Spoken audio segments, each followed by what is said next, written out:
Hello Libra, great to have you here. My name is Shona. Today's reading is a general love forecast for November 2025. As always, take the messages that resonate and release anything that doesn't. Don't forget to like and subscribe to stay connected with upcoming readings. Let's see what's headed your way, Libra. Hello there, Libras. Welcome to your weekly reading. So, as I told all the other signs, it's a type of reading. And the reason I am condensing a week's worth of reading into, this video is because next week I'm going to be super swamped. So I'm not going to be able to publish a weekly video for you. So this is going to serve as, what was really interesting is the cards fell out two at a time. So these two fell out, and then these two fell out, and then these two, and then those two. So they kept falling out two at a time. And when that happened, I couldn't really focus to get like an image for you. I couldn't focus to get like an image for you. So as we go through this reading, whatever images comes up, then I will relay it for you, okay? But the two indicates to me that compromise, that partnership, that that sense of duality as well, indecisiveness, looking at ourselves in relations to another person. That's what it feels like to me. And those are like, I feel like the stereotypical Libran traits, okay, where it's like you see yourself in relations to another person. You see yourself as part of a whole. And you are at your best when you have another person by your side to bounce ideas off of, in order to feel secure, in order to feel like you are complete, okay? So it's very reminiscent of like Pisces, Gemini, and Librans. To like that energy is very reminiscent of Pisces or Gemini. So you might have those people very, very prominent in your environment, or you might have those placement very prominent in your chart, in your natal astrology chart, because there's this sense here about, wanting a partner, or needing just somebody by your side to bounce ideas off of, to come to for advice, or to, just physically have by your side. So what I feel here is the way this spread is coming up, there's a need for us to seek people. If we're going to seek people anyways, if we're so relationship focused, or if we're so other focused, it is very, very important for us to seek people who are very different from us, okay? And I honestly believe that, one of our lessons in life is to learn as many things as possible, and to learn as many things as early on as possible. When your mind is young, it is very agile. It is very regenerative. You can make connections. You can cram in as much as you can. You can pull a lot of all-nighters and retain information really, really well when you're young, okay? And when you're young and you purposely put yourself in many, many different work environments, okay? So like a year, do this, another year, try to do that, try to shift jobs as many times as possible, so that you get to know what environment is more suitable for you, so that you get to meet people, and that you get to, put yourself in a myriad of situations and learning environments, so that you're exposed to as many things, different experiences, different circumstances, different belief system as possible. And so it is really important for us to, steer away from that sense of safety by surrounding ourselves with people that are so like us that we don't grow. So aim for more partners or relationships or people that really challenge you, that really sometimes oppose you, that will really bring out that sense in you where you're just like, I disagree, and here is my perspective or my take on this situation. Putting yourself in those situations will kind of encourage you or force you to defend your beliefs. And through the process of exchanging our belief system with another, we might realize, wow, my belief is not very solid and secure to begin with. Maybe I need to adopt a new belief system.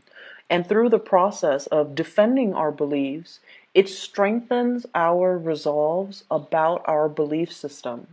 It makes us feel, if we can defend something, it makes us feel a little bit more sure about ourselves. It makes us feel a little bit more sure about what it is that we truly, truly, truly believe in. So, a life of adversity builds character. So I definitely feel like, wanting to surround yourself with new people, different people, and not only different and new, but people that see things from a different perspective.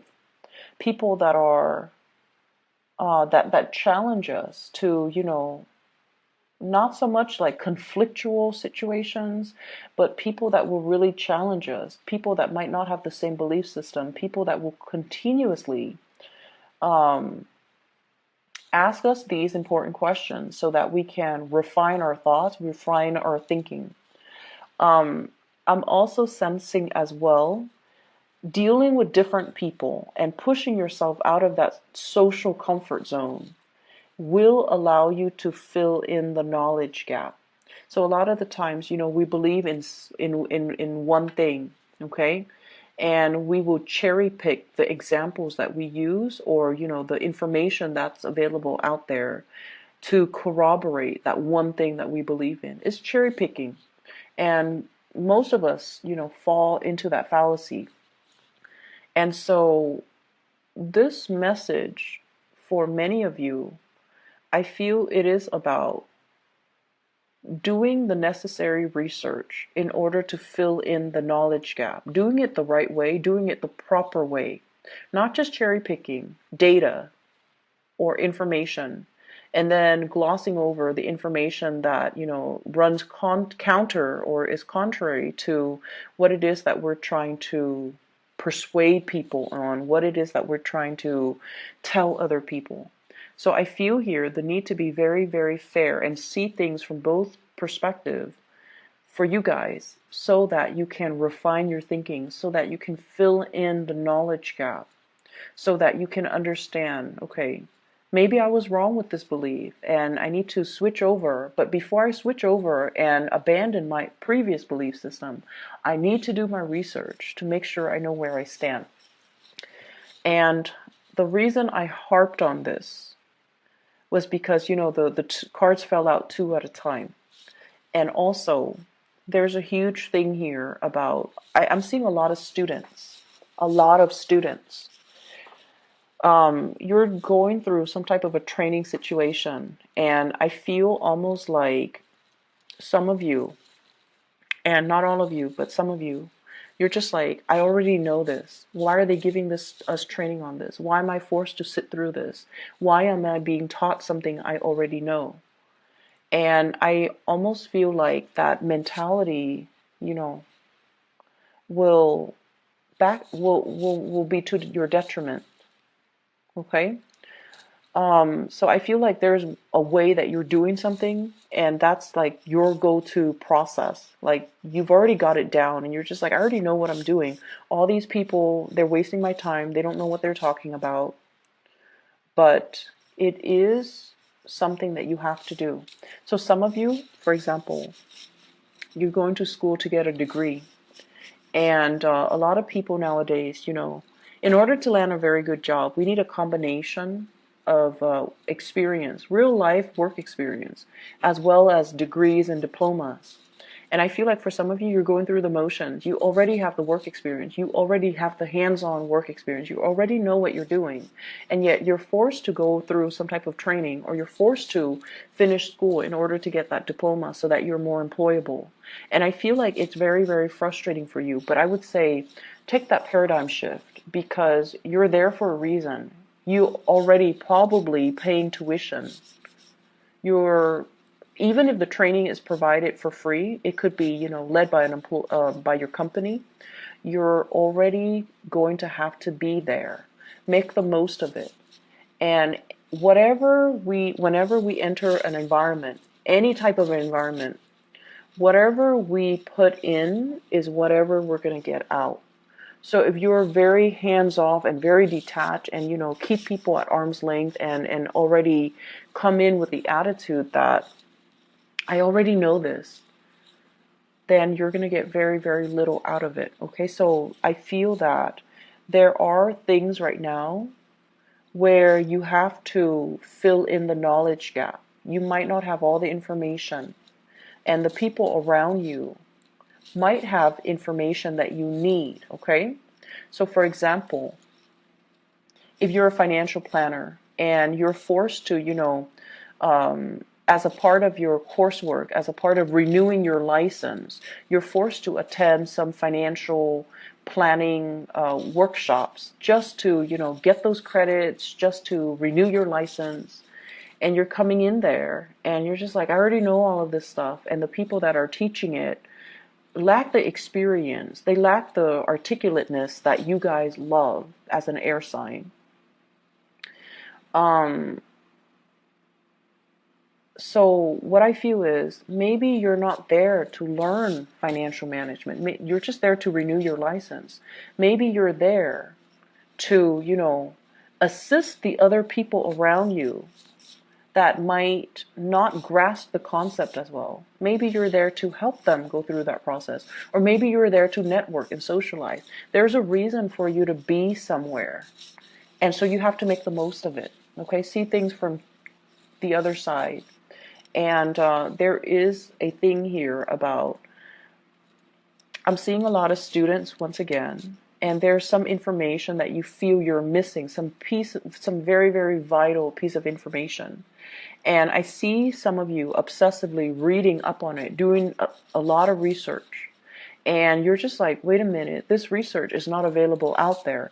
Maybe that's the line of inquiry that would be really, really good for a dissertation, for a master's thesis, for like even a senior thesis for those of you who are undergrad, or even for high school, like a senior thesis. If there is a question, a very pertinent research question that you feel the literature doesn't exist out there as it relates to this one question, maybe that's something you can explore so you can chart new territory so that you can, maybe your thesis or your master's thesis should be, why isn't there literature on this really, really pertinent topic? Okay, filling in the knowledge gap. And that's what I'm seeing happening here for the next 2 weeks, which is really weird because there are a lot of students here, but type of a big project, and you feel you might not even be a student, you might just be working, and there's a large project that you're trying to finish up or you're working on, and you feel like some pertinent information is missing and you're not able to find the data, you're not able to find the information. And so you might be spinning your wheels a little bit. Okay, maybe that is an area worth exploring for some of you. Aside from that, what I do feel is I have somebody in your environment, like this is somebody that is younger than you, and I feel like they're very, very interested in you. And they try to ask you, like, hey, do you want to do this? Do you want to do that? But it seems like you guys are deferring to work or deferring to your hobbies in order not to socialize. So this is like some of you, classmate, others a friend, others a colleague, and then for others, it's somebody you're in some type of a I see like, they have reached out many, many times. You want to do this? Do you want to do that? And you're like, I'm busy, I'm busy, I'm busy. And you are not looking at them, I feel, when you're saying this. And I feel like they have initiated many, many, they have asked you many times, you want to do this? You want to do that? And the answer was always no. And I see somebody who's just like, I can't embarrass myself anymore. I can't just keep doing this because they keep rejecting me. And I almost feel like if this person told you, hey, I really like you, do you want to get coffee with me? Your answer would be different.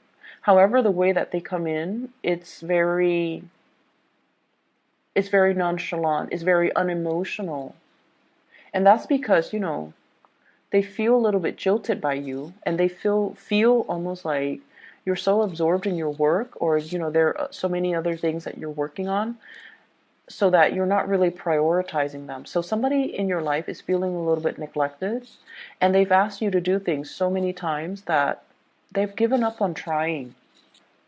They've given up on trying. They've asked you to do things so many times, they've given up on trying. And as I say that, I have to repeat that, because I feel like for some of you, it's a crush asking you, let's get coffee, let's go see a movie, let's, you know, play something, let's play sports, let's go for a walk.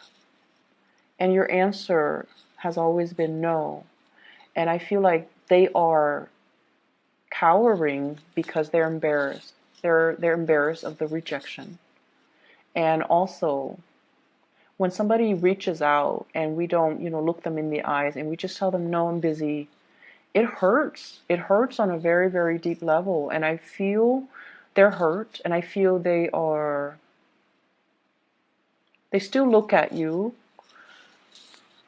If you made a move on them, they would be so happy. They still look at you. They're still interested. But it's almost like, I have to, you know, look elsewhere, because this person is probably not interested in me. This Libra is probably not interested in me. And I'm too embarrassed right now because they've turned me down so many times, and I can't put myself through another rejection. Okay? So you got people here that are really eyeing you, Libras, and they see that you're a hard worker. They see that you are somebody who's very serious. Like your energy is coming in very serious for the next 2 weeks, and they're trying to get your attention. And there's a lot of fun to be had, but you know you're busy. Some of you are working overtime, and some of you are just, you know, trying to make extra income. So you might be dabbling in a lot of different activities in order to make ends meet. And hence, I see a lot of students. But either way, that's what I'm sensing. And I mentioned something earlier, and then I got sidetracked. The phrase that I repeated earlier, and I apologize, I'm a little bit scattered in your reading. The phrase that I mentioned and I repeated was, they've asked you to do something so many times that they're tired of trying. Okay? For some of you, this is somebody who is a little bit nagging, is what I'm sensing. It's somebody that is like, do this, do that. There are conditions. There are like rules and conditions imposed upon you. And this is somebody that's like, they're never satisfied. They're always nagging.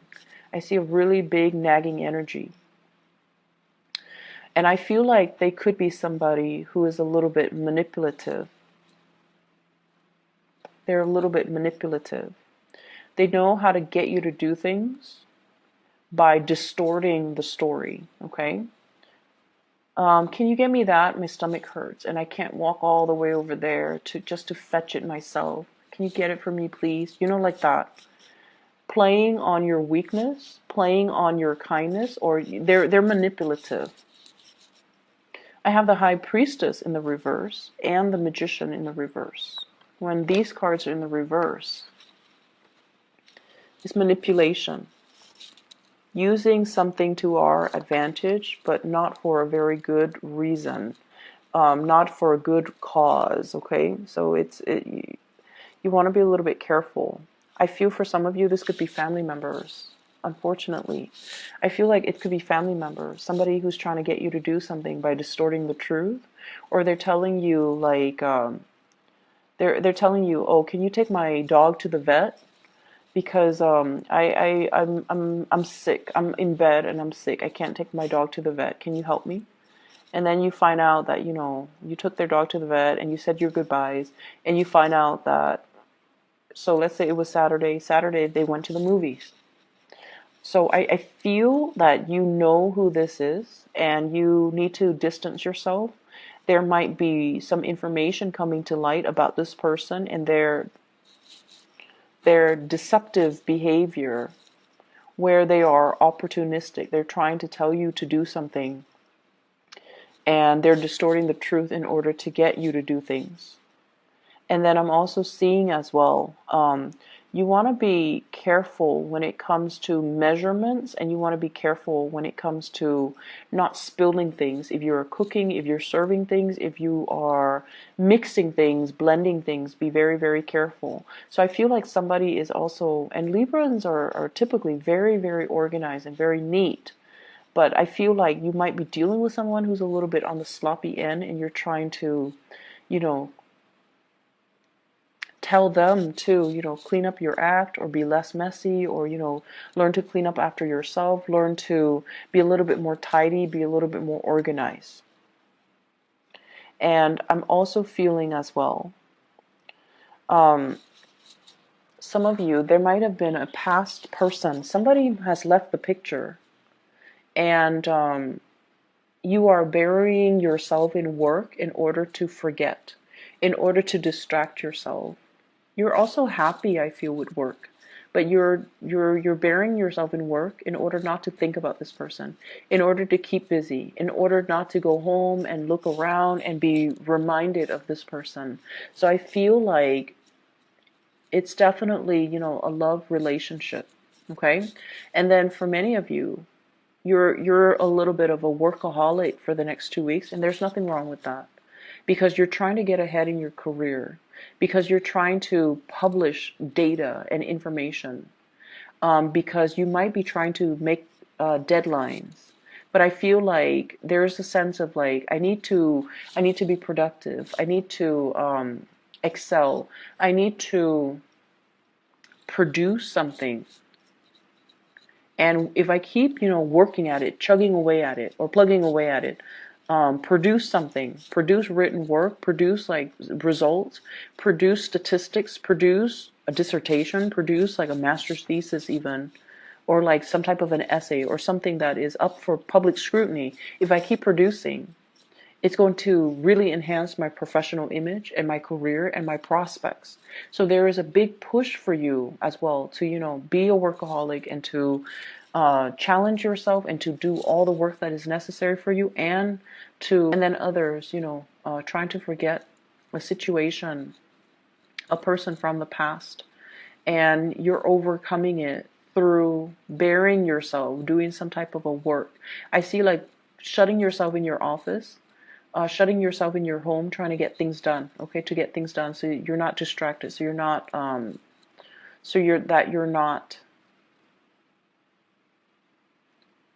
so that you can forget things, so you can tune people out. I feel like for many of you, you're rebuilding your wealth. You're rebuilding your wealth. So I feel almost like some people growing up with parents or in households, grandparents, or with parents who are extremely wealthy. And I feel like, they passed. It's almost like the environment was so stable and so full of abundance that things were taken for granted. The knowledge on how to accumulate wealth was never passed down. It's like you either had like really, really successful parents or grandparents, and they knew how to make money work for them. They didn't slave away. They didn't have to work hard. They're just very business or, financially very savvy. But the knowledge, the ways to make money and to generate the money and to make the money work for you, it was never passed down. And I feel like you're at a point where you can definitely ask, and they won't hide anything from you. But I almost feel like you're trying to do it the hard way to generate wealth, and you're reinventing the wheel when you could easily reach out and ask, like, how did you do that? How did you accumulate, so much property when you at such a young age? What is your secret? What is your investment secret? So I feel like there's a conversation here about finances that can be had with, people that are successful in your life without you having to do the legwork and to reinvent the wheel. So it's like doing things the smart way rather than the hard way. Okay? The past person from the past person in the past, excuse me, I'm so scattered with your reading, I'm so sorry. The person from your past There is a cycle that has closed out. Somebody I feel is residing at a large distance or long distance. Somebody's residing far away. Somebody is, transitioning into a new phase in their life. Somebody has left the picture. And I feel almost like I see some of you reading, like rereading old text messages, rereading old emails from this person.